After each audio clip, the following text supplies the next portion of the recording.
Hi everyone, welcome back to the Tech Interview Secrets. We are back with another episode, and today we have with us a very special guest. So, this is Apurva Patkeshwar, who is currently working as a senior machine learning engineer at Twitter in USA. He has also worked at companies like Amazon, Yahoo, and Microsoft. So, today we have a person who has seen it all and he's here to answer all your queries. So, guys, stay tuned till the end of the session. So, hey, Apurva, Hi Prachi, how are you doing? Thank you so much I'm for the warm welcome. yeah, it's a pleasure to have you here, and I'm very well. Thank you. How are you? I'm doing well. I'm in Seattle right now. It's bright and early out here, so really glad to be a part of this session with you. So we made you get up in the morning, 7 o'clock, I guess. Yeah, it's 6:30 a.m. I was Oh just my talking God. with Dhwani, but I guess this is a great time for connecting with your audiences. So I'm happy to be here. Yeah. Yeah, exactly. We are also very happy to have you with us. So before we get into all the insights that we'll gather today in the session, why don't you tell us something about yourself? Yeah, sure. So as Prachi introduced me, my name is Apurva Patkeshwar. Currently, I'm working as a senior machine learning engineer at Twitter. And I'm living in Seattle. We have an office over here. Outside of work, I really enjoy the outdoors over here in the Pacific Northwest. So I like going hiking when the weather permits, and if it's winters, I like snowboarding. I also like watching and playing soccer, like football. Yeah, so that's a few things about myself. Okay, great. So why don't we just dive in the question and let us know something about your school life and Yeah, how was it? yeah, for sure. So I started with my bachelor's in Mumbai. I went to University of Mumbai specifically in Sardar Patel Institute of Technology in Andheri. So there I did my Bachelor of Engineering in Information Technology. And after that, I got an internship at Microsoft, which converted to a full-time job.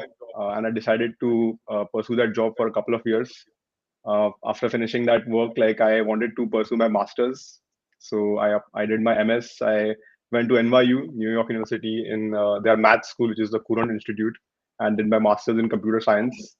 After that, I got a job at Amazon. Hence, I moved to Seattle, and I worked there for slightly over 3 years.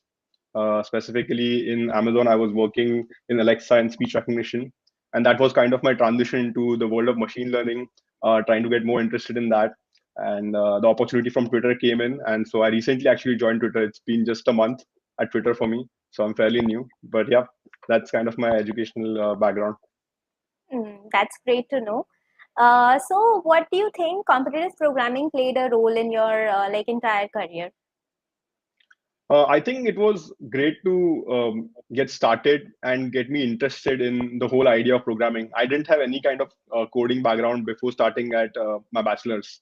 A lot of people nowadays have courses in school, high school, like even prior to that, right? Like people are into coding since they're kids. I did not have that, and to generate and build that interest, competitive programming, I think, played a big role. When I was in Sardar Patel, I know there was a huge push to participate in competitions like IEEE Extreme, try to get and code and try to there was a huge kind of support system around built around that. So I still remember those 24-hour competitions where I stayed up all night, tried to get the code in and get those things through. So that really motivated me to and stay on track in software engineering and kept me interested. I've also participated in other competitions. After moving to the US, I participated in Google Code Jam multiple times. I think the best finish that I had was, I think, somewhere around 150 to 200 rank in the programming competition, which is, I think, not that great given you guys have really great programmers out there. But I remember that very well because after finishing that, I was invited to attend the annual conference from Google, the Google I/O, because of that, and I got a chance. I was a student back then doing my masters, so it's a huge opportunity to go to something like that and experience and meet people out there. So that was really great. Definitely. I mean, even if you think that it was not great, but everything worked out for you very well. So I guess, Yeah, for sure. yeah. So, what do you think, about your professional career? Like you told, you've worked for so many companies, so many different companies. So, Right. how do you, how was your experience at working in these companies? I would say very different across the spectrum. Like it's not just different companies; it's also about like different geographies. Like I started out in India in Microsoft, uh, so that's a big company to start off with. Like because like you Yes. get introduced to a lot of culture about like how these huge companies, multinational companies function, and how they kind of collaborate and how the synergy works across the whole spectrum. So that gave me a really good introduction to corporate life. And then post that, like Amazon has a very different style of working again. They have a set of like their own leadership principles which they abide by. They're Hmm. more like from Microsoft standpoint, like they Amazon in contrast is more like retail focused, more consumer focused. And Alexa also gave me that flavor of AI. I got also the opportunity to like intern in Yahoo in the Silicon Valley. So seeing Silicon Valley firsthand, like it is like a dream for a lot of us, and it was a dream for me Yeah, as well exactly. to just go there and like work. So I was there for one summer. Really interesting. Like met really interesting people. Got to be a part of Yahoo as well. Like now, I don't know how many people still use Yahoo, but it was my first email ID. I still remember back in the day. So some nostalgia as well. And while I was in New York, I did intern briefly in Citibank as well. I wanted to get a flavor of financial industry and financial services. So what I tried to do was go through different spectrums of different parts of the world, like and try to get different company experiences. I guess that's very important in the initial stages of your career to help you figure out what you want. Of course, like if you already know what you want, you can just focus on that. I wanted to figure that out, and that really helped me out, like to find my liking, find my interest. That is, I think, a really illustrious career that you have just You're too told kind, us Prachi. about. No, no, definitely. So how did you get interested in like machine learning and AI? So like you told us that you've been working on it, and here at Twitter also you are working. So how did you get so interested in that? I guess like it started way back in the day when it was not AI per se. Back in the day when I was in my bachelor's in Sardar Patel, automation was a huge push, and like there was a lot of IoT and a lot of things going on to just like write these bots. So I remember that back in that time, like I'd written simple programs like some command line utility to do something automated, and it just fascinated me so much that like you can just like do things or like let things run on their own, have some rule based intelligence, which now you can study more depth, right, in machine learning and deep learning. So it started off over there, and when I moved to Microsoft as my first job, there was a huge push. Satya Nadella had just become the CEO of the company, and he wanted to pivot the company to like an AI first world. And that's when I got to know like what is the power of AI, how can you use like Microsoft cloud services, Azure, like to push for that, how can that change a lot of things, and how can we improve on different aspects of people's life and impact that with AI. So that really inspired me into getting to know things. And then I didn't have any formal background in that, so in my masters I decided like I will specialize in machine learning and AI. And then I got further interested in it. I decided to like now do a career in machine Wow, that was so great to hear. learning. Uh, yeah. Now, why don't you tell us that how did you apply for Twitter? So for Twitter specifically, I did not really apply directly. I got a referral from one of my really great friends, Vishal. So shout out to Vishal if he's out there. But so what happened was like we one thing that happened as a consequence of like working in so many different places is that I was able to build a really strong network of people. So one of my colleagues, Vishal from Microsoft, I really bonded well with him. And then when he moved, like he moved from Microsoft India to USA in Redmond, and eventually he switched to Twitter in a machine learning position. And he always knew that like I was also interested in something similar. So one day when we were like just this winter, like in February, we were heading back home from our skiing trip to the mountains, and I was just talking to him on how is his experience in Twitter now that he's a machine learning engineer. Like what are some of the challenges and how does it go about like moving from purely software engineering roles to something like this. That's when he described some things to me, and I really liked the way they were doing machine learning out there. And he just asked me like, would you like to work with us? Like, do you want to take a shot at it? And I went ahead with it. So for me, it was like kind of a referral. But yeah, you can directly apply to jobs as well. Like I think, or reach out to recruiters. But that's how it worked out for me. Okay, so like after applying for Twitter, how was the interview process like, and like how many rounds were there, and what kind of culture is followed at Twitter while taking interviews? Right. I felt that different like Twitter has a very simplistic way of seeing how interviewing works. So they have like an initial phone screen, which is now, I mean, right now everything is like a phone or video interview, but that's how they called it, like the initial screen, right? Like, so that is basic interview, like a couple of questions of code, some background, some resume check kind of things. And once you qualify for that, you go directly to the final round, or the on-site round, as they used to say back in the day, right? So they just have like very few interviews in that. So typically there are three interviews which are consistent across all practices of engineering, not just machine learning engineers. So they are coding, like, which evaluates your proficiency in coding and like just writing data structures and algorithms and those kind of things.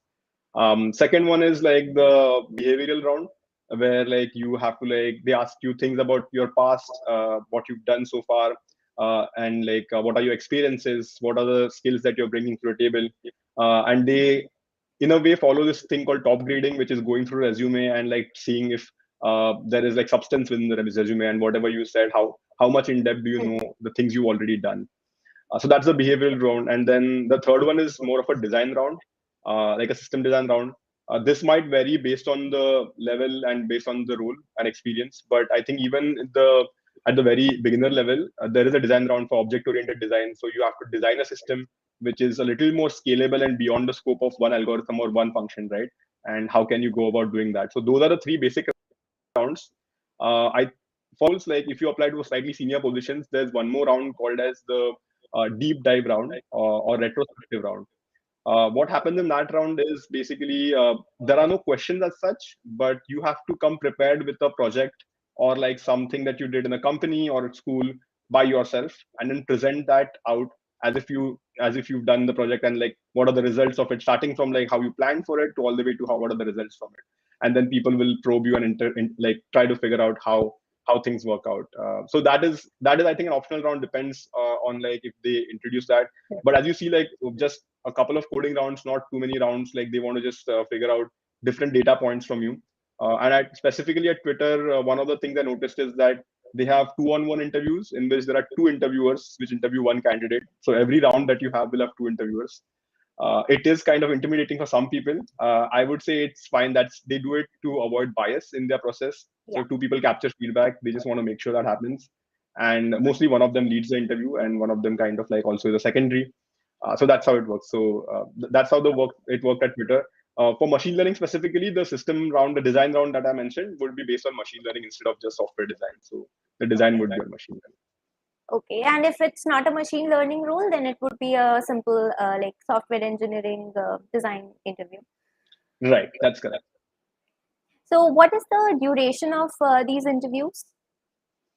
So each of the interview round will span, I think, 45 minutes to 50 minutes. It is kind of considered to have 1 hour kind of, but they try to keep it 45 minutes, so you have some break or some time as well, like between the interviews. The Mhm. actual round only goes for like within the interview, you only get to work for like 30-35 minutes with the interviewer, because 5 minutes will go in just like introductions, and like a few time will go in just getting the feed, like you'll have some time at the end to ask questions to the interviewer and so on. So some time will go in that. So the meat of the interview will be 35-40 minutes when you will be doing the questions. So, regarding this, we have one question coming up from the audience. So, one person, I don't know how to pronounce the name, but yeah, how did Twitter interview differ from the Microsoft interview?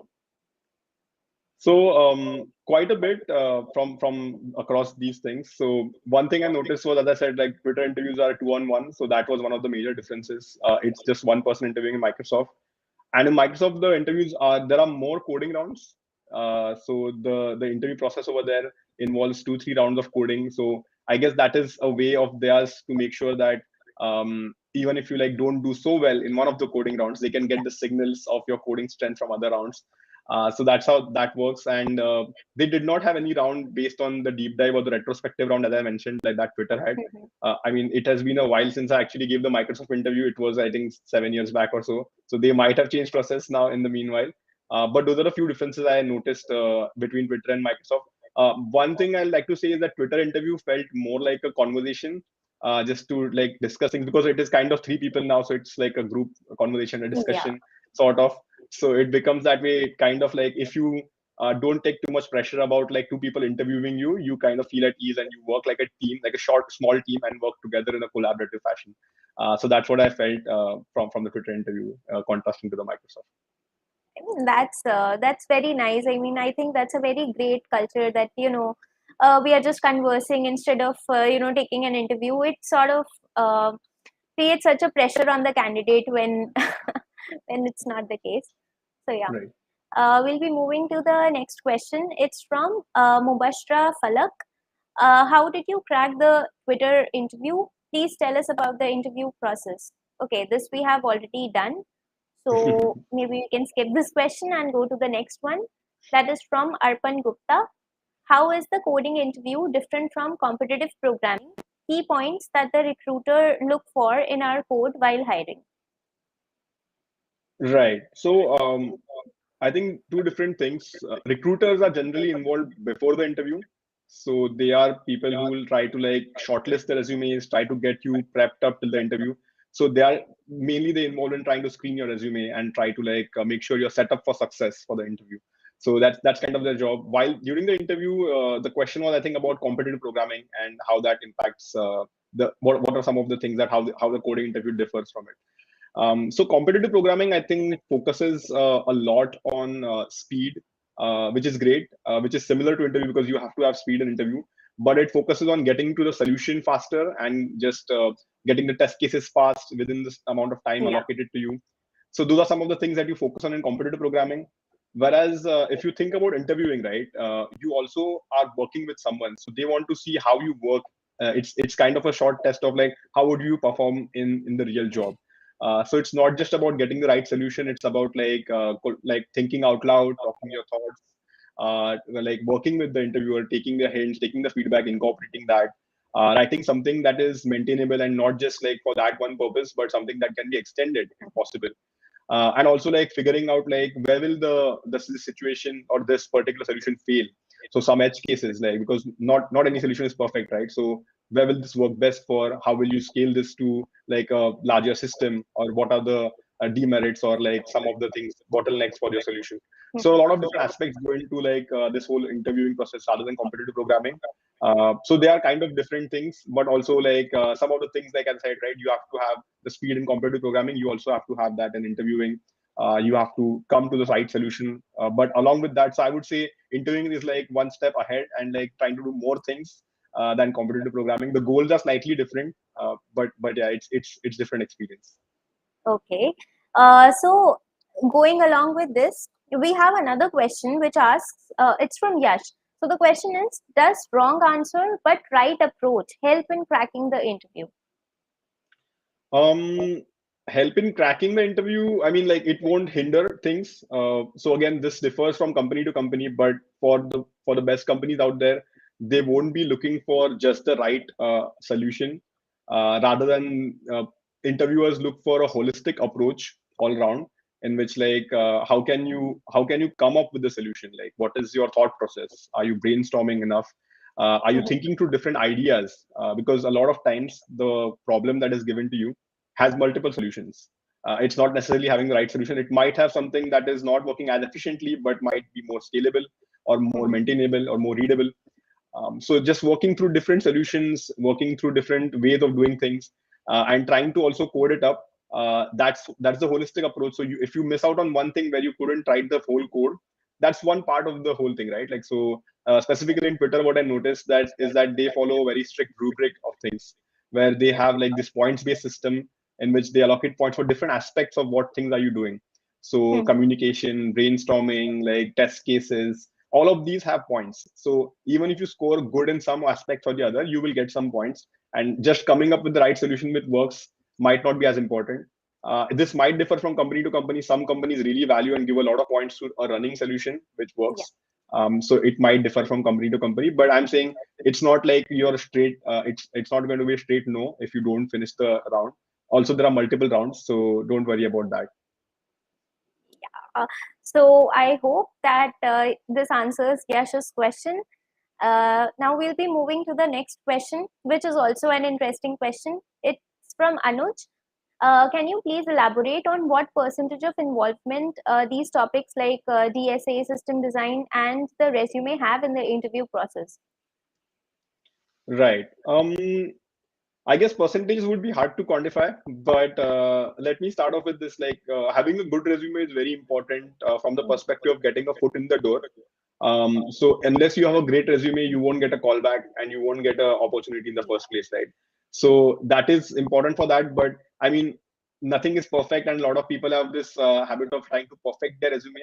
So once you reach beyond like 99% perfection, then it will be very small increments, and the return on investment is not that great.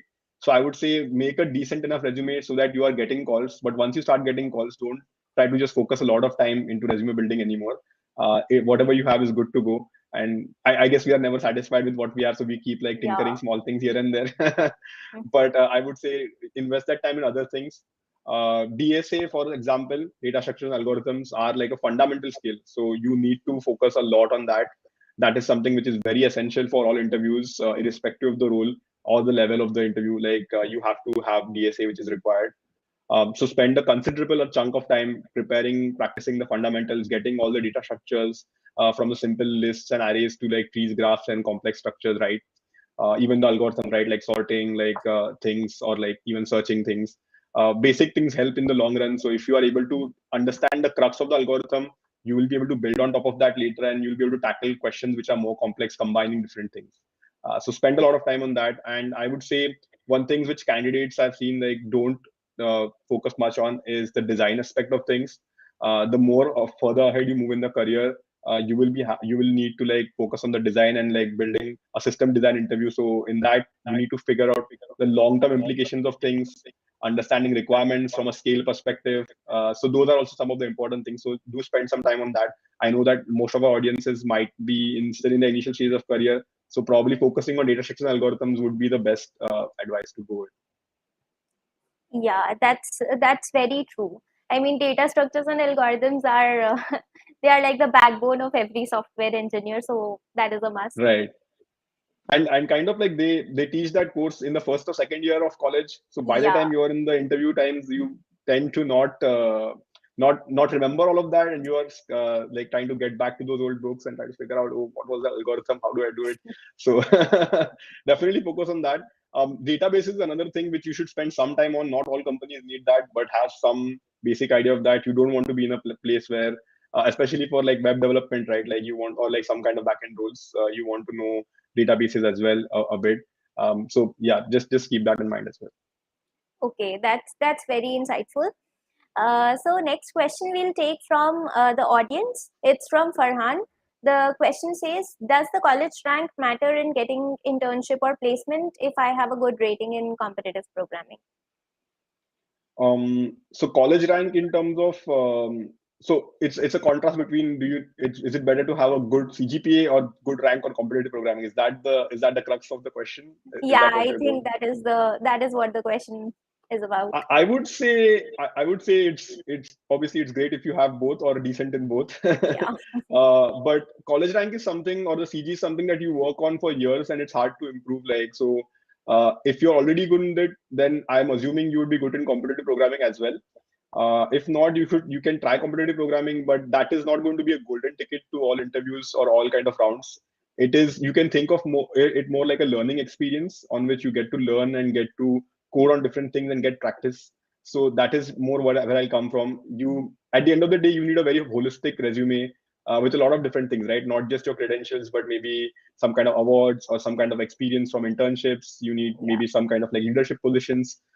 So a lot of different things count into making good resume and making getting an interview call, right? But I think college rank would probably, if I had to just give a answer like between the two, college rank would be slightly higher. Like having a top rank in any competitive programming might help only so much.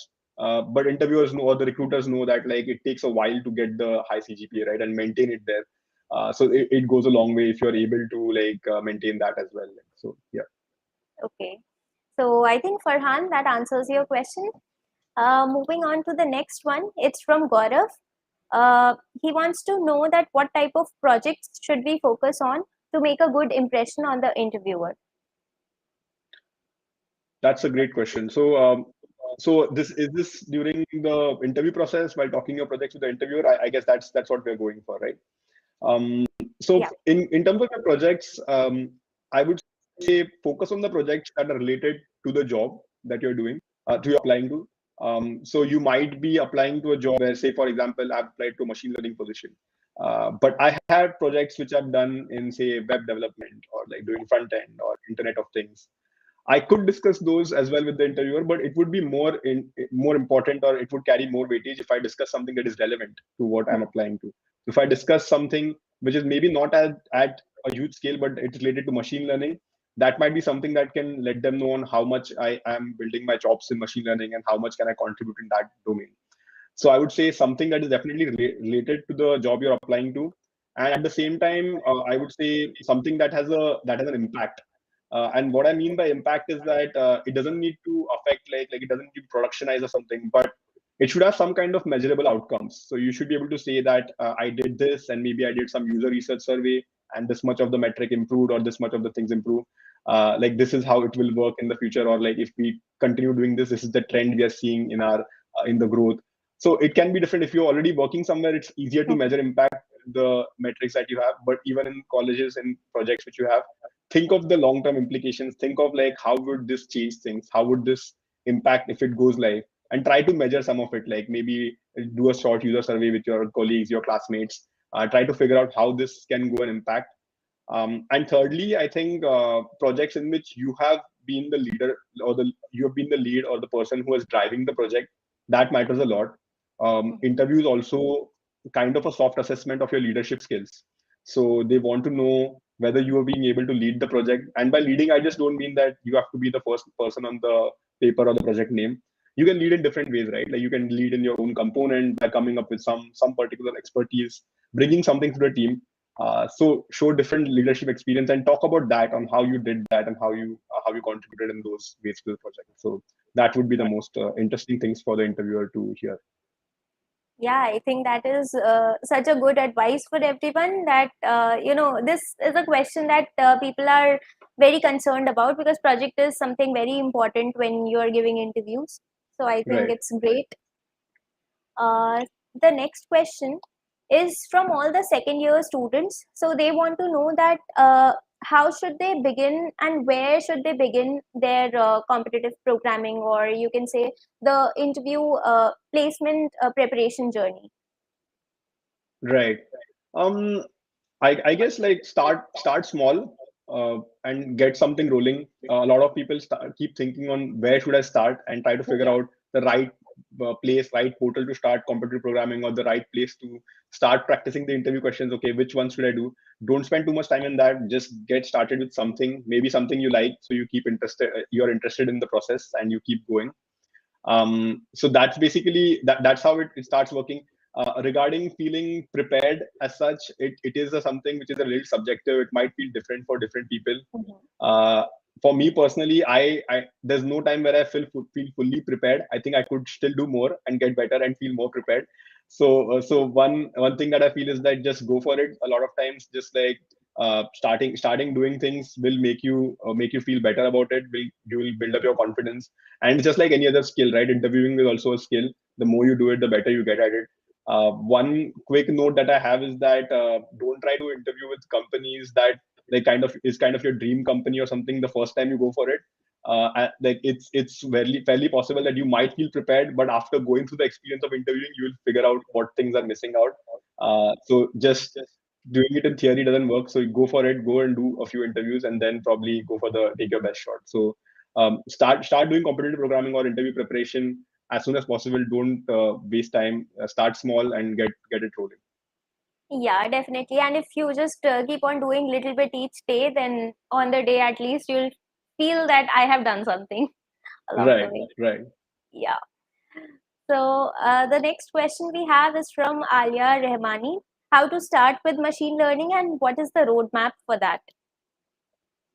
That's a great question, and something that I've thought about as well. Because I was a software engineer before, and then I transitioned to machine learning. So Whenever anyone asks me this kind of like question or foray into machine learning, I like to say firstly that machine learning is a very broad field.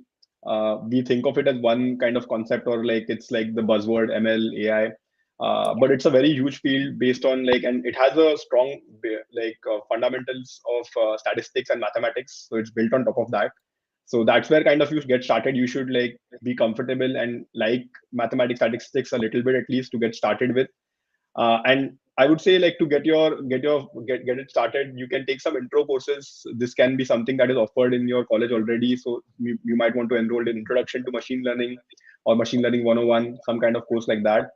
Going forward, you can also like if your college doesn't offer that, there are some intro courses on like Coursera or some other websites which offer free courses. So maybe try like getting your feet wet and trying to figure out like what kind of courses you can do. And later on, like once you figure out like you might want to then try to understand what part of machine learning you like. You might be interested in like computer vision, which goes for like images and video and machine learning in that spectrum. Or you might be into something like what I was doing in the processing the audio, like speech recognition, so audio recognition or speech recognition. Or you might be into language processing, which is like just understanding the intent behind languages, so natural language understanding. So there are different aspects of machine learning, right? Like, so try to figure out which field interests you. Also, machine learning has kind of a spectrum in terms of like, do you want to be more on the research or science side of things, or do you want to be more on the applied machine learning side of things, which is more on the practical or engineering side of things. So you want to understand like when you want to do research in finding out new algorithms for machine learning, publish papers. Is that something that is your calling, or do you want to like implement them, like be hands on, try to like get these solutions out to the users? So both are different ways. So once you have some things going on and you have some introduction idea, you can focus on what you really like and then pursue that. Yeah, I mean, that's really true. Machine learning and AI is such a vast branch that you can never get enough of it. So yeah, moving on to the next question. It's like, is Kaggle a good platform for honing machine learning and deep learning skills? Yeah, for sure. I would say Kaggle has a great number of challenging problems. I actually tried to practice a few of them way back in the day when I was doing a master's to get some idea on like how to do practical machine learning, how to do applied machine learning. Mhm. So you can they have a huge repository of new problems coming all the time, and it is kind of competitive. You have to submit things, so it's a mix of like problem solving and competitive machine learning, so to say. So definitely take a look at that. I would say it will give you a idea of like what are the things to come if you choose to take a machine learning engineering career or applied machine learning role. I personally, I remember doing one of their problems, which was going through the Yelp database, I think, and like taking a look at all the images of restaurants that Yelp has, and trying to figure out different qualities of the restaurant, like so whether they have an outdoor seating, whether they have a patio, whether they serve certain kinds of cuisines, and just inferring those from the images that people have uploaded to the Yelp. So it was interesting on how that works out. You get a hands-on application of different machine learning techniques, and you can try out different things that you learned in school or otherwise, right? So it's a great platform to practice and hone your skills in machine learning. Right, right. So all the machine learning enthusiasts, I think that this is great lesson for everyone. He's talking about examples on what you can actually do. So go ahead and do great in machine learning. So next up, we have a question from Ashish. How to write a CV which would capture a top company's attention, and especially if someone is not from a tier 1 college. Right. So I'm assuming this is from someone who's still in college and wants to get go for the placements and Yeah. has to write a CG, right? So I guess some of the major things that would attract any company's attention would be consistency in different things, like doing different in a lot of different things. But some of the things that I can just think on top of my mind are like having a good CGPA can really get your foot in the door. It's like a direct indication that you've been performing well academically, and I know it's hard to build that over time, like if you're already lagging behind. So if that's not the case, you can also focus on getting internships. Having practical experience always helps. So take a look at like what kind of like some kind of internship works that you can do. It can be simple startups, simple smaller companies in your area or something, or if your college offers some internships, that's great. Definitely apply for that. Try to take leadership positions. I can't emphasize enough on how important that is. It can be something in your college. It can be something like some position in the college committee or the student board, or it can be some in some festival or in some club. Try to be a part of different things. That just indicates that you are interested and enthusiastic about doing different things. You are a well-rounded person. That's very important from a resume perspective on what recruiters might check out. So different things, right? And obviously doing good projects really help, especially if they're funded by the college or otherwise, right? If they're funded, and that just is a stamp of approval from the person funding the project for doing it. So you can also productionize it. You can see how it goes. You can take the project further. So having good projects also has a great impact on your CG, on your overall resume. So all these things, it's a combination of different things. You want to see that, you want to make sure that these different things are involved in building up your resume. I think that is great information for somebody who is just starting with making the resume, and then we all know the drill of just starting as a fresher. So yeah. The next question we have from Vansh. So he wants to know that what is the roadmap to get good in data analysis? Like you talked about using Yelp database. So how can you do more and get better at data analysis? Yeah, data analysis is also a great up and coming field. A lot of new jobs are coming up in that, and it is kind of in the machine learning spectrum as well.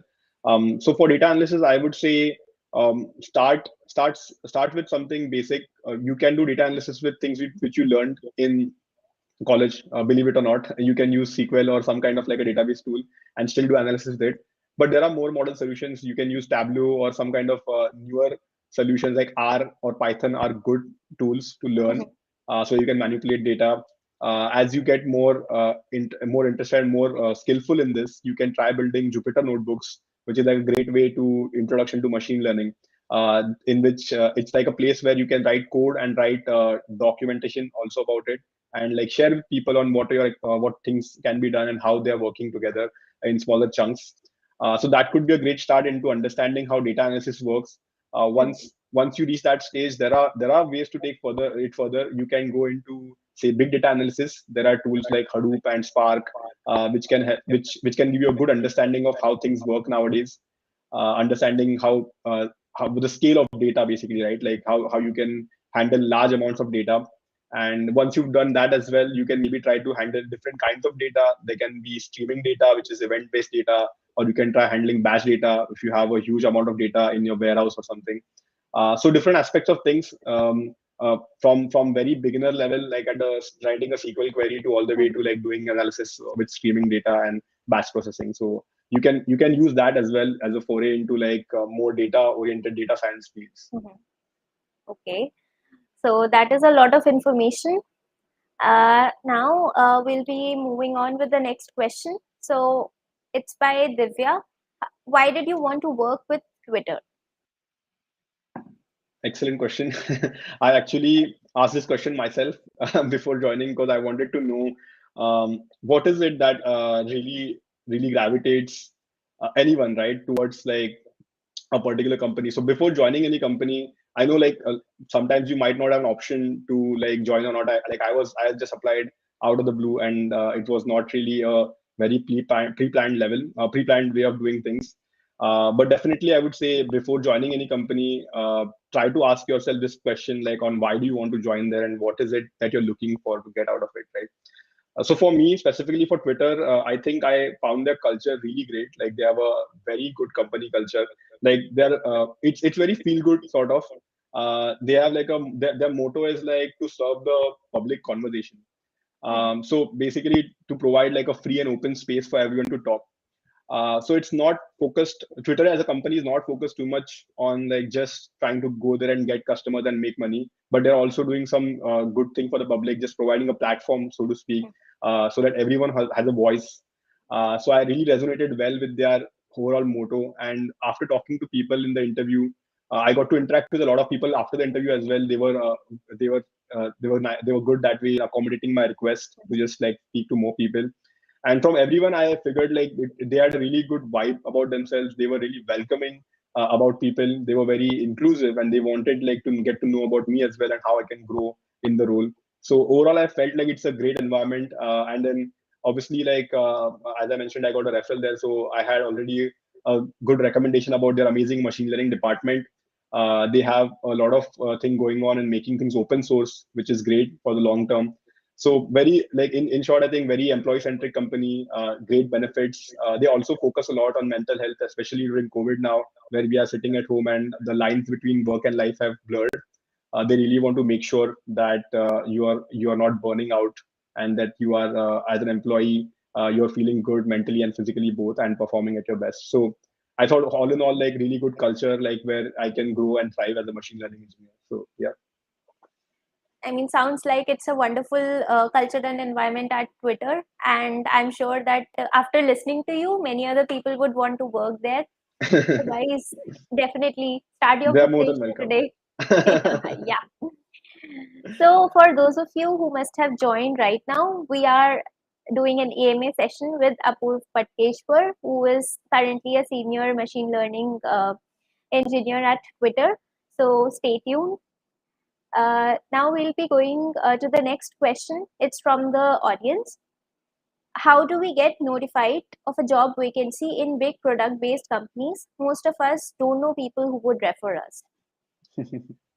Yes, I think after mentioning a couple of times about my referral, this was bound to come.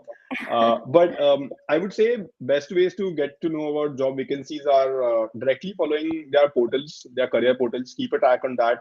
A lot of times these companies allow you to subscribe to updates to these portals, so that would be like first-hand information. But other than that, like maybe take a look at some job boards like LinkedIn or like other job boards that might be functioning in the particular sphere of your expertise. Like for certain roles, right? Like there might be certain job boards that are designed for that.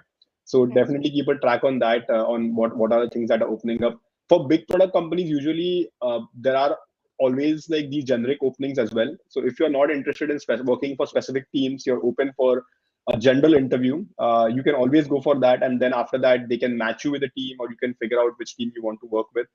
So that's another option for you, like to figure out like if it's an opening.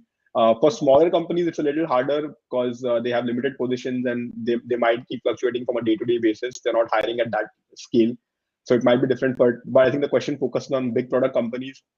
For that, I would just say best way is to just like reach out to check out their portal. If you can make good contacts with the recruiters, maybe from LinkedIn or from the career fairs or from anyone who visits your campus, that's another great way to stay in touch and get to know about the openings. So, like, what about Twitter? Like, here, can you apply through other process like through LinkedIn or like without a referral? That's what I mean to ask. Yeah, definitely. Definitely. I Okay. mean, referrals do matter, and especially ones where you know the person. Like if you work with the Mhm. person, if you know what they're doing. But in general, I think for Twitter, you can just go to careers.twitter.com. That's like a straight away. That's a great way to find out in your region which are Yeah. the roles that are available, and what can you apply to. And Mhm. also, as I mentioned, right, like can't emphasize enough that you can reach out to recruiters on LinkedIn. That really Mhm. helps a lot, because recruiters are someone who want to connect you with interviewers and want to connect you with the Right. company. They're kind of the bridge. So definitely connect with them, ask them like if they have any openings, and they'll be more than happy to help you out. Okay. Great. So, the next question we have is from Sharat. For practice, should I read about basics from book or figure out problem patterns and then solve problems on CodeChef? Yeah, I mean, I would say both, but to kick things off, from my personal experience, what I did was I started with this specifically for interview prep, right? I started with this book called CTCI, Cracking the Coding Interview. Mm-hmm. That gives you a great introduction to different kinds of problems. So I wanted to explore different types of problems that there are, right? Like, so if you just consider data structures, like there are different structures like arrays, lists, trees, graphs. So you want to go through them even for different algorithms, searching, sorting, dynamic programming. So you want to get a flavor of different things. So maybe spend some time like going through every different form of like things that they are. A lot of problems will have multiple things together, but try to focus on some things which some problems which have individual aspects of these different programming concepts. And then you can always like use platforms like CodeChef or like LeetCode to just like figure out and practice specific problems. Once you are ready, once you think you've read enough, I think going and doing is more important than just reading about things. So don't just Yeah. stick to the books. Please go and do things and start typing, start coding, start running your code. Yeah. Right, right. Of course. Even I have that book, Crack the Coding Interview, and it's definitely a great book. So the next question is from Divya Sri Dev. I want to build my career in machine learning or data science. How to go about it, and what opportunities are there at Twitter? um Yeah, I mean, to start off, there are ample opportunities in Twitter. They have a whole department called Cortex, which is the machine learning department, which entirely focuses on this. So a lot of opportunities at Twitter for sure. About going to building your career in machine learning or data science, I would say I would say it's better to start early, as soon as possible. Try to get involved in if you're a student in college, maybe enroll in courses which are similar, or your college might not have courses but have workshops, Right.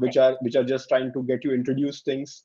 A lot of times, if you see like CSI or like any IEEE have like these kind of like sessions in colleges where they introduce things, or they get guest lecturers or some people from the industry to just get you 101 on machine learning, deep learning, the latest and greatest. So go for those. Try to see what you like, and then I kind of answered this before, but like try to build smaller in small ways. Like try to see on Coursera if you like a particular aspect of machine learning. Do you like more on the research science side of things or applied side of things? And then try to build smaller projects. You can use Kaggle to build projects and Right. see, try to get a flavor of things.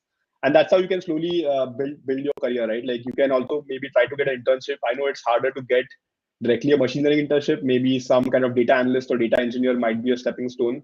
But once you have enough experience about that, you can like apply to machine learning roles. Right. So this is a very good lot of information that you've given us. I can see some of the comments from the audience, like they are asking questions which you have already answered. So, guys, you can just rewind the interview and check out the answers that are given by Apurv. We have taken up a lot of questions. So, moving on with the next one, the question is from Dasu. What kind of questions will be asked in the machine learning profile interviews? Right. I would say machine learning profile interviews is very hard to like generify all of these things, because to reiterate again, like machine learning is a huge spectrum from a role perspective as Yeah. well. You can start all the way from say analyst or data analyst or machine learning analyst side of things, go more deeper into things into then you can choose like whether you want to go more towards the science side of things or engineering side of things and become a machine learning engineer or applied machine learning engineer, or you can go for like a machine learning scientist, machine learning researcher. So there are different ways of going about this. So Mhm. different profiles would be asked different questions. So I can give you my example because I'm more on the applied side of things. So in the machine learning engineering position, what they'd expect is that how can you build like a system, or how can you use machine learning knowledge along with your engineering knowledge, like along with software engineering, and how can you build something that is a combination of these two things. So the focus for engineering roles would be less on just having knowing the algorithms, but on how can you leverage this and implement this, and how can you make sure that this works in production and you can actually do something impactful, do something with this product that you have. Right. Whereas on the research side of things, it might focus on your own research, on what you've done, on studied on certain papers. If you published something, what are your findings? Is there something new? Have you understood like about differences between different algorithms on how different things work? So that might be something on the science side of Right. things on the discussions. So it mainly means that you have to focus on building something that actually is working. Means your algorithm should actually work, and you should know how it is working. Right, right. The how part of it is very important, It's and how you will make it work, not just right. knowing the algorithm, specifically for engineering roles, because engineering is applied science, so you have Yes. to know how those things work in practice. Right. Right. Of course. So the next question we have is from Tejas Arya. Which stream has more scope in the coming future? Web development versus machine learning from the job perspective and future growth. Um, I mean, like from a particular from a scope perspective, I guess machine learning might have a larger scope Right. from future growth. And I would just start to preface this answer that I am very biased from this because I am a machine learning engineer. So my answers would Yeah. be trying to encourage people. So don't just take my word for it. I would say also go and talk to someone who has been in the web development industry for a long time. They would give you a great overview of why that is something that Mhm. should also be pursued. But from what I think is that I have done some web development before. I think like more and more things are getting automated and machine learning is becoming a very integral part of our lives. Even if sometimes when you don't think about it, like you open your phone and maybe open Twitter or Instagram, machine learning is running in the background continuously. It's showing the right feed to you, right ads to you. So everything that you're doing nowadays is doing machine learning. So I think there is a lot of scope on what can be done. And I would say this is still the like a day one for AI. It is still the very beginning stages, early stages of what we can do with AI. We are doing very basic things and trying to understand and like with machine learning. Once it gets to a really mature level, a lot of things would be just automated and like out of the box. So I would say there's a lot of scope in machine learning for growth and development and in general the whole field of artificial intelligence. Right. So, moving on to the next question we have is from Chirag. He asked that if he cannot solve the problem asked by the interviewer at that time, then how do we deal with the situation? Right. I guess that's an excellent question, and that's something that happens with all of us. A lot of times we're not able to solve the problems, so and not get to the right solution. I would say don't panic. I mean, as we mentioned before, right? Solving the problem is important, but it's not unlike competitive programming. It's not just that which gets you points. There is a rubric in place. There is something in place where you can get points for other things. I would say if you are stuck at a particular problem and not able to solve things, always remember that the interviewer is actually there to help you out, believe it or not. That's kind of also their job. So they will try to like give you some feedback or nudge you in the right direction. So try to pick up on those hints if you can. What you can do is like from your perspective to calm yourself down, maybe explain then your thought process. A lot of people go into a shell when they can't express or can't proceed or can't make any progress on the problem, right? So try to explain your thought process, what you're thinking out loud, so that the interviewer understands where you're stuck and they can give you good feedback and good hints to proceed. Interview is just like an evaluation of how you perform on the job. So collaborating with the interviewer is important, and like talking to them, your communication, collaboration, your ideation, your thought process, all of these are important for the interview perspective. So try to do that, and always also remember that like even if like at the end of the day you can't get the solution, if it's the end of the interview, maybe just explain whatever else you were thinking about, and then just focus on the next one, because there are multiple interviews and you don't want to take like some of the issues that happened in one interview and take that to the next one. Try to clear your mind, get a glass of water, and then start afresh with the new interview. So there are multiple chances that will be given to you. Interviewers are trying to get data points, and if one of the persons can't get the data point but someone else can get it, they will kind of get the data that you are good at that skill anyway. So don't worry too much about it. Just keep your head calm and focused. So, the thing is that you should stay calm, and the communication part is the key thing to getting Right. any interview. Right. Yes, for sure. Right. Now we have that is one of my favorite questions. So, how is the typical day of a machine learning engineer at Twitter? I would say typical day might vary differently between like different like levels or roles that you might have at Twitter. And I kind of started pretty recently at Twitter, so I mean like it might depend very much on like if once I stay in the company for longer, my day might look differently. But I would say just to summarize, like it is just like any other company. You will have a stand up once in a while or a sync up meeting. So that's like a short meeting to just get in track with your project activities, with your colleagues, with your teammates. That happens in the morning usually. Then you end up like reading documentations. As a senior engineer, I have to go and read design docs and reviews from people a lot more than other people, and then provide some feedback, some constructive feedback on that, on how things can be changed, how they can be improved. There like usually like that takes the first half of the day. So then there is lunch, like and then after that there might be like project meetings or one-on-ones like with different stakeholders, that different projects that you're working on, maybe with your manager, with some other senior Mhm. engineers. that you're working with. You can also, like, I spend some time designing components. I might be writing my own design docs, my designs for technical designs, or requirements designs for different components that I'm building on. And then you end up getting coffee a lot of time, because otherwise you can't function that well. And then you write code, you write tests as well, and then and deploy things, and try to make sure things don't break. So, but yeah, that's basically typically how things work. Sometimes, some days some things will be more than others, but that's usually how things work out.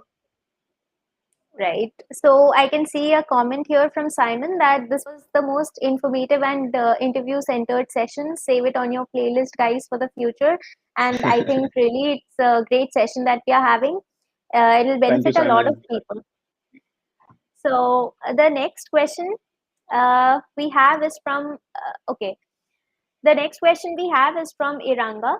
What is the biggest no-no during the tech interview? Biggest no-nos.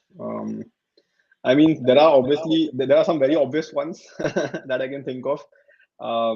Please don't get late for the interview. Be on time.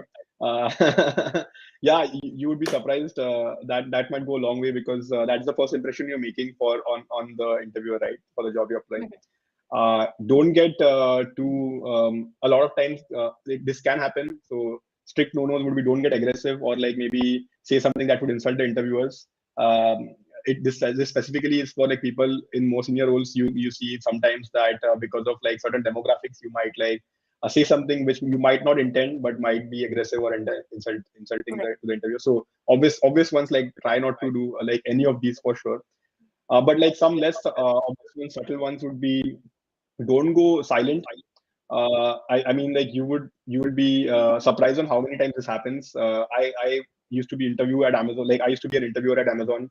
I conducted like around 50, 60 interviews, and like I would say almost like more one third of the time or something, like I would find candidates who would just go completely silent in their thought process and doing things. I would say it's not healthy. Like try to talk out loud. It's a little challenging. That's why it's something, a skill that you need to practice. At least talk before you start writing a few lines of code, and then talk again what you're going to do. Or if you can do it, just talk while you're writing things. So that's something that you. So, and on the other side of things as well, when some interviewer asks you a question, say from a behavioral perspective, don't go about into very long stories, like I'm going right now. Take some pauses and like ask something, like ask for feedback.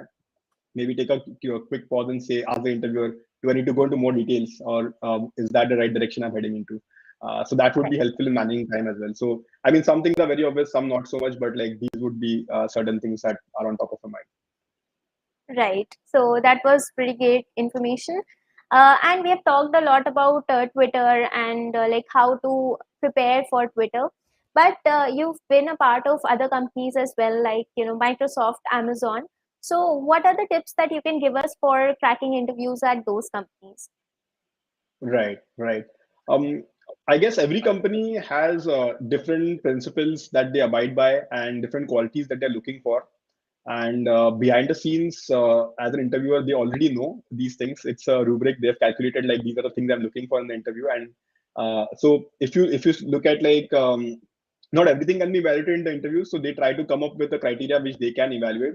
For example, in Amazon, they have these things called as leadership principles. So they have like 15 or so principles which they try to evaluate on. So they'll be asking certain questions or certain scenarios in your life, in which like what you've done might relate to, or they might give you a situation or ask you something which relates to this principle, and they want to get that data point from you. So different companies have different ways of doing things. I think Twitter focuses also on a rubric, as I mentioned, like they have a very strict way of like, at least throughout most of the company, it is like they have some scoring system, which is good, like which is consistent. Not all companies have that, especially bigger companies, right? Like Amazon, Microsoft, they different teams or different spaces within the company might have different ways of interviewing people. They might have different loops, like Alexa in Amazon or AWS might have different ways of doing things. So in general, I think it depends, but some key qualities always remain, right? So try to make sure from a coding perspective, people are evaluated on how good are you at problem solving, how you are good at like writing logical and maintainable code, how good are you at writing scalable and code which like can go beyond and design into something further. And there are always levels in problems. So if you finish one level of problem, they might give you some enhancement in the problem and ask you more. To summarize it all, I guess like different companies have different things that they're looking for. From a coding perspective, is more or less the same, but from a leadership perspective, from a their inherent qualities perspective, they are looking for certain traits in individuals, and they might ask questions on that. Okay, that was some pretty good information. Thank you so much for answering the question.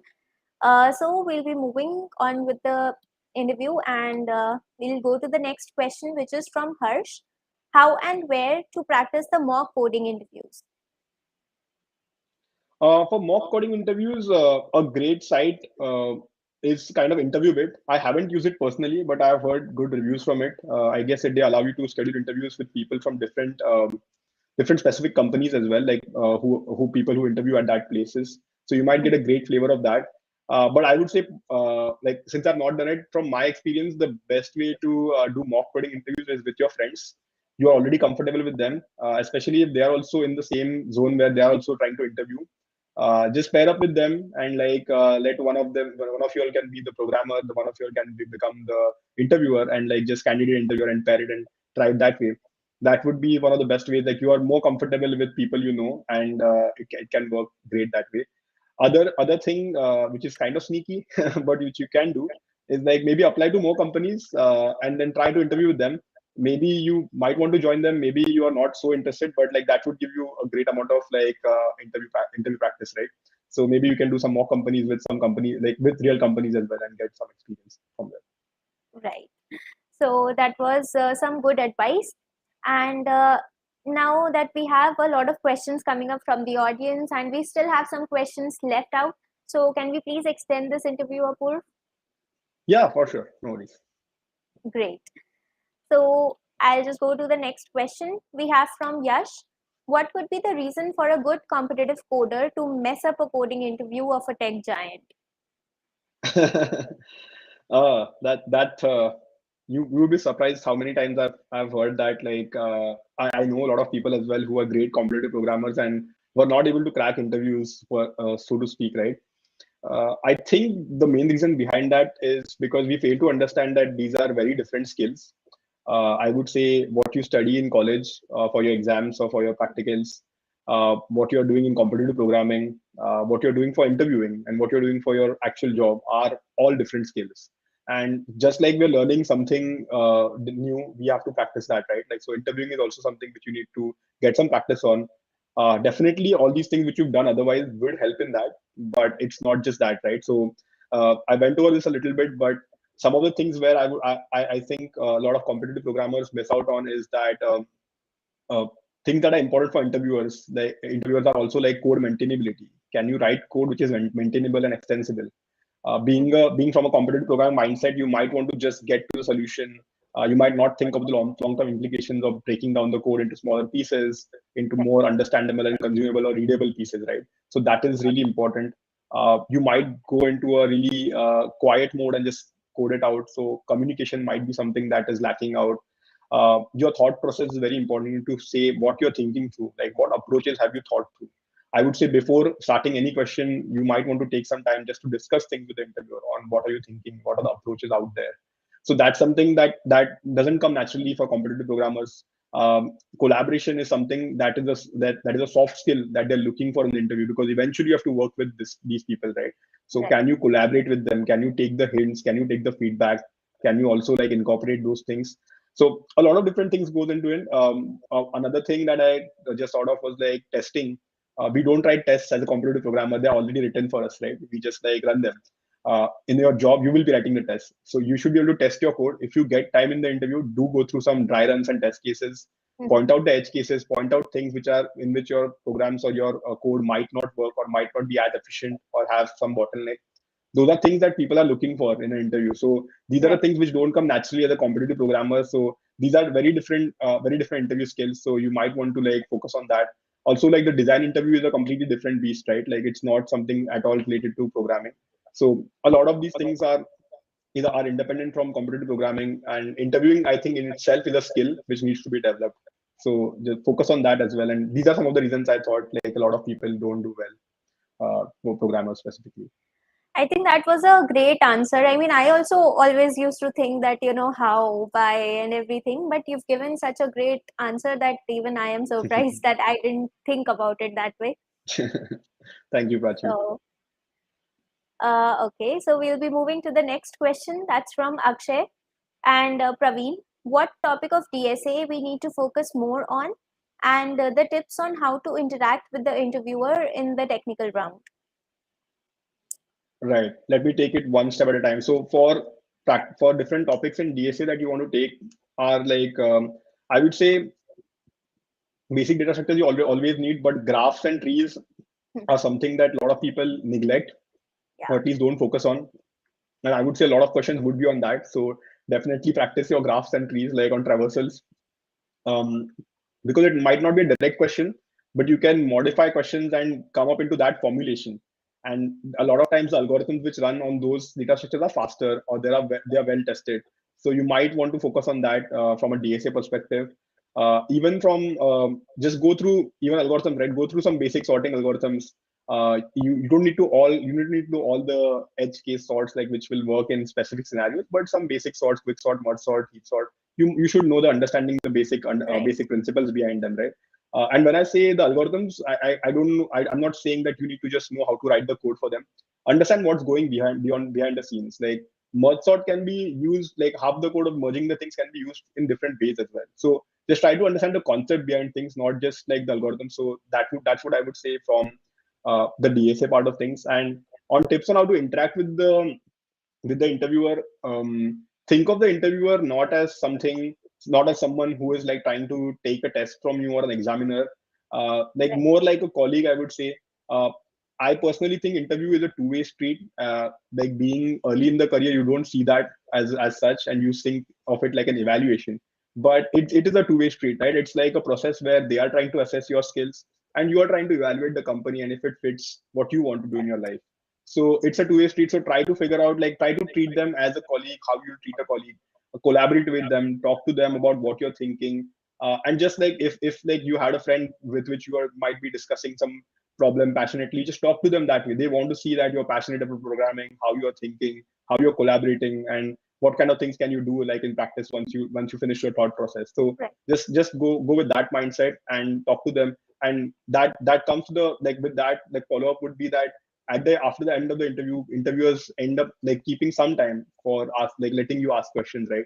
So hmm, ask them questions that is not just like to impress them. I mean, some of it can be, but it is more for your time to understand the company and the culture and like what you would want to get to know from them, right? Like right. so, like that would be really helpful. Like that's the way you should go about talking to the interviewers. Yeah, that's really nice to know. So one question we have in from the audience from Jasleen Kaur. She asked that how to improve your problem solving skills and how to do a brainstorming, like how to come to the solution quickly. That is what this question is about. Right, right. So problem solving skills would improve like the more problems you solve and more like it can be competitive programming or any other way. But the more different kinds of problems you see, the more you'll have tools in your bag to use, right? So try to build this like really nice toolkit in which you know different things and things that you can use like to solve problems. As I mentioned previously, like problems can be solved in many different ways, and uh, it is very surprising that a lot of times there's no one ideal solution. There might be multiple solutions which are equally good in different situations, right? So try to make sure like you know a lot of different things. And for brainstorming, I would say rather than like when you get a problem trying to read it on your own and like thinking in your brain, think out loud. It's okay to talk and discuss it out loud with the interviewer. It can be as simple as like, okay, I'm thinking that maybe this problem can be solved using so and so approach. I'm thinking of doing this kind of data structure and then using this algorithm. Would that be helpful? Is that something I should go ahead with? And take some, like I said, like the interviewer is there to help you. If they say, yeah, can you tell me more, then go ahead with that. If they tell you, give you a hint, can you think of something better? Is there a better data structure or something? Pick up that Right. hint, try to think some other way, but keep talking, keep saying what you're thinking. Maybe if you can write some notes or like write some comments on like what you're thinking. So that is a great way of brainstorming. You can also like the more you progress in your interviewing for senior roles, what you can do is start gathering some requirements like functional requirements, non-functional requirements of the problem. that just lets them know that you are not just diving straight into the solution, but getting some background from the problem, right? Trying to understand different aspects of the problem before jumping in the solution. So try to gather requirements, ask clarifying questions about the problems. A lot of times interviewers do leave things out of the problem, and they want you to ask them questions so that they understand that, okay, you are interested in knowing what the problem is. So you might have seen the problem before, maybe on CodeChef or on LeetCode or some other website, but whatever the problem is printed, that is the problem, or whatever they've told you, that is the actual problem, right? So if something is not mentioned, don't assume it, I would say. Or if you're making an assumption, let them know. Or best way is to ask them, like, is this something, can you tell me more about this piece of the problem? So that will help in brainstorming. Right. So this was a very extensive explanation, and thank you so much. I mean, I'm sure that people are going to get a lot of help from whatever you are telling us. I hope So so. Yeah. next question. Yeah, definitely. So we'll go on to the next question, which is from Vivek. How to counter our nervousness during the interview? I would say keep a drink handy and like take a sip once in a while, so that if you think you're nervous, you can just like sip around a bit and like take your time. It helps you calm down. Mhm. As I said, don't approach interviews with the impression that it's an evaluation of you, it's a test, it's going to it's a do or die situation.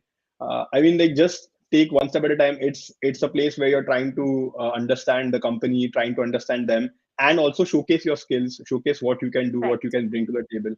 So whenever you get nervous, I would say take a pause, like clear up your mind, maybe do a, like go for a short walk between interviews. Now you have back to back interviews a lot of times, so take breaks between interviews. Like, you make sure that you are before the interview you have enough, you are hydrated and had some food or something like that. You might be starving, and these things indirectly affect, right? Things, get ample amount of sleep before the interviews. Can't emphasize that enough. Don't study up all night before the interview at 9 a.m. That you might think you might cram up a little bit things, but I think sleep will help more in those things. And so that would, and I mean, end of the day, I would say best thing to overcome nervousness would be just going for more interviews. Interviewing is a skill, just like anything else. The more you do it, the more confident you will be, the more better you'll get at just doing that in general. So just go for interviews. It is going to be awkward the first time you go for an interview. It is going to be that way, and it's fine to be that way, right? Like, you can just have that way, and then next interview will be there, like, where you'll be better at it. So yeah. Yeah, definitely, definitely. The next question we have is from the audience. It is from Tushar. I'm working from past 2 years. I would like to get into Twitter, and what are the areas that I should be paying more attention to? So currently he's working on C sharp.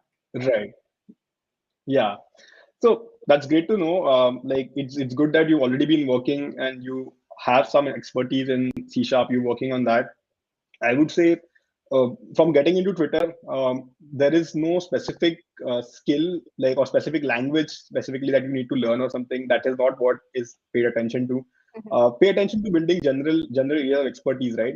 So you can maybe focus on like building expertise in backend development, in developing Right. microservices, or you can just focus on, like, so Twitter is like a huge company with a lot of different roles. So you might just be a good iOS developer or Android developer, or web front end developer, right? So just focus on whatever you're doing and try to get better at it. Try to develop skills in that particular field.